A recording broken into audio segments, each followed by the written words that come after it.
several people in my Facebook boxing group said that this might happen, that Warrington would not be keen on taking on Carl Frampton in August. And according to what he said in this interview here, Warrington isn't keen on taking Frampton on in August. He says it's too soon. Too soon for what? I'm not sure. I'm going to quote Josh Warrington here. He says, "I will sit down with Frank and look at our next options. Windsor Park might be too soon. I wouldn't mind going back to the arena in Leeds and defending my title. My heart says let's get it on. I'm a big fan of Carl Frampton and it would be a big payday, but I prefer the end of the year. I need some time to let this sink in. We will weigh up options. The world's my oyster now, isn't it?" So yeah, those are the words of Josh Warrington. Now, he needs some time for this to sink in.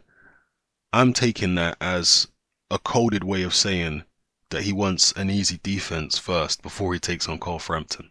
And I can't blame him. It's prize fighting at the end of the day. He knows that Carl Frampton is a very, very tough hombre, a very dangerous man, and unlike Lee Selby, Carl Frampton can punch.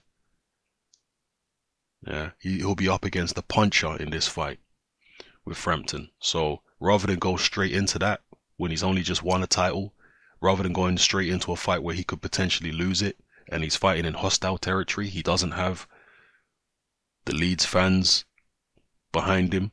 He's got instead Frampton with the majority of support at Windsor Park. Rather than going into that situation, he'd rather at least enjoy the limelight a little bit, get a defense in again at Leeds, and then fight Frampton at the back end of 2018. And yeah, I can't blame him, to be honest with you. I can't blame him. It's prize fighting. He wants to try and set himself up for life. So that's what he's looking to do. Let me know what you think in the comment section below about Warrington wanting to defer the Frampton fight. And also let me know what you think about how a Warrington-Frampton fight would go. I've said previously that I'll be picking Frampton without a second's hesitation, but maybe I'm underestimating Warrington again because I haven't really watched much of him. He's never been a fighter that's really appealed to me, so I've never really taken much time to study him and look at him.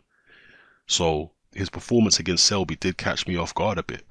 You know, I have to be honest, I thought Selby would win on points, but Warrington totally outboxed Selby. It wasn't just him marauding forward, no, it was him outboxing Lee Selby.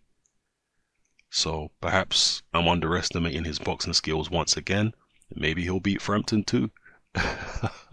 You know, but even based upon his boxing skills that I saw against Selby, I still think Frampton would beat him because of Frampton's power. Frampton can box. He's not as tall as Selby. He's got good upper body movement, Frampton, but his power can put you in your place. His power can intimidate people, Carl Frampton. He's not a Prince Nassim level puncher, but, you know, he's got good power. He broke Scott Quigg's jaw. You know, he can punch.